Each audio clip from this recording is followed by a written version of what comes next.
بسم اللہ الرحمن الرحیم۔ السلام علیکم تمام پاکستانیوں کو بہت بہت مبارک۔ FATF نے پاکستان کو گرے لسٹ سے نکال دیا۔ پاکستان کے لیے یہ بہت ہی اچھی خبر ہے اور اس کا کریڈٹ تحریک انصاف کی سابقہ حکومت اور پاک فوج کو جاتا ہے۔ میرے پاکستانیوں، یہ کوئی سوئچ آن سوئچ آف والا معاملہ نہیں ہے کہ ایک دم آپ کو گرے لسٹ میں ڈال دیا جائے اور ایک دم نکال دیا جائے۔ یہ دو خبریں میں آپ کے ساتھ شیئر کرتا ہوں جو 12 اکتوبر 2020 کی خبریں ہیں۔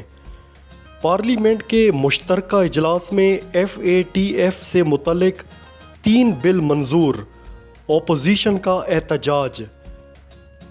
اس پر سابق وزیر اعظم عمران خان نے کہا تھا کہ اپوزیشن FATF گرے لسٹ سے نکلنے کی کوششیں سبوتاژ کر رہی ہے۔ آج امپورٹڈ حکومت اس کا کریڈٹ لینے کی کوشش کر رہی ہے۔ اس کا کریڈٹ صرف عمران خان اور پاک فوج کو جاتا ہے۔ اب آتے ہیں کل کے فیصلے کی طرف۔ میرے پاکستانیوں، یہ نااہلی صرف لیبل لگانے کے لیے کی گئی کہ عمران خان پر بھی لیبل لگ جائے کہ اگر نواز شریف نااہل ہے تو عمران خان بھی تو نااہل ہے۔ نواز شریف کو سپریم کورٹ نے تاحیات نااہل کیا ہوا ہے، جبکہ عمران خان کی نااہلی تاحیات نہیں ہے۔ جیسے ہی یہ فیصلہ عدالت میں جائے گا تو عدالت اسے اڑا کر رکھ دے گی۔ اس فیصلے کی کوئی آئینی اور قانونی حیثیت نہیں ہے۔ تمام قانونی ماہرین کے مطابق عمران خان صرف D سیٹ ہوئے ہیں۔ یہ نااہلی صرف اسی ٹرم کے لیے ہے۔ جب بھی الیکشن ہوں گے وہ الیکشن لڑ سکتے ہیں۔ تحریک انصاف کی قانونی ٹیم نے اس فیصلے کا مکمل جائزہ لیا۔ اس کے بعد پھر عمران خان صاحب نے قوم سے خطاب کیا۔ انہوں نے اپنے خطاب میں کہا کہ عوام کا شکریہ ادا کرتا ہوں جو اس فیصلے کے خلاف سڑکوں پر نکلی اور انہوں نے احتجاج کیا۔ احتجاج کرنے والے مظاہرہ ختم کریں، آپ سب تیاری کریں، سب سے بڑا لانگ مارچ کریں گے۔ انہوں نے کہا کہ مافیا پاکستان کی سب سے بڑی جماعت کو ختم کرنے کی کوشش کر رہا ہے۔ الیکشن کمیشن کے فیصلے کے خلاف عدالت جانے کا فیصلہ کیا ہے۔ توشہ خانہ کا قانون آصف زرداری اور نواز شریف نے توڑا۔ میرے پاس توشہ خانہ کا تمام ریکارڈ موجود ہے۔ حقیقی آزادی کی تحریک چلتی رہے گی۔ عدالتوں نے مجھے صادق اور امین قرار دیا۔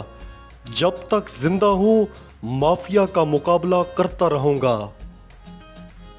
کل عمران خان کی زیر صدارت اجلاس منعقد ہوا جس میں PTI نے الیکشن کمیشن کے فیصلے کے خلاف عدالت جانے کا فیصلہ کیا ہے۔ اجلاس کے دوران سابق وزیر اعظم عمران خان نے قانونی ٹیم کو پٹیشن تیار کرنے کی ہدایت کی ہے۔ آج پنجاب بار کونسلر کا صوبہ بھر میں ہڑتال کا اعلان۔ الیکشن کمیشن کے فیصلے کی وجہ سے پورے ملک میں خانہ جنگی کی صورتحال ہے۔ غیر آئینی فیصلوں اور ملک میں بگڑتی ہوئی امن و امان کی صورتحال کی پیش نظر آج پنجاب بھر کے وکلا سراپائے احتجاج ہیں۔ اچھا، نون لیگ والے بیچارے ہمیشہ مٹھائی کھانے میں جلدی کرتے ہیں، فیصلہ پڑھتے نہیں، سمجھتے نہیں اور جلدی جلدی مٹھائی کھانا شروع کر دیتے ہیں۔ ویسے اچھا ہے، اس بدترین مہنگائی میں دکاندار حضرات کا تھوڑا بہت فائدہ ہو جاتا ہے۔ جب مٹھائی ان کے حلق سے نیچے اترتی ہے تو پھر انہیں خیال آتا ہے یہ نہیں کھانی چاہیے تھی۔ ویسے مجھے لگتا ہے یہ خوشی کے موقع پر موتی چور کے لڈو کھا لیتے ہیں، جس کے بارے میں مشہور ہے جو کھائے وہ بھی پچھتائے، جو نہ کھائے وہ بھی پچھتائے۔ ان کو مٹھائی تبدیل کرنے کی ضرورت ہے۔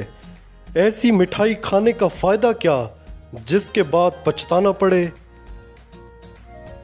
میرے پاکستانیوں، یہ فیصلہ شدید دباؤ میں ڈال کر لیا گیا۔ حالانکہ الیکشن کمیشن کے لوگوں نے کہا ہے کہ اس کیس میں کچھ بھی نہیں ہے، جس پر کسی کو نااہل قرار دیا جائے۔ جیسے ہی یہ فیصلہ عدالت میں جائے گا اسے اڑا کر رکھ دیا جائے گا۔ آپ سب کو پتہ ہے کہ اس فیصلے کے پیچھے کس کا ہاتھ ہے۔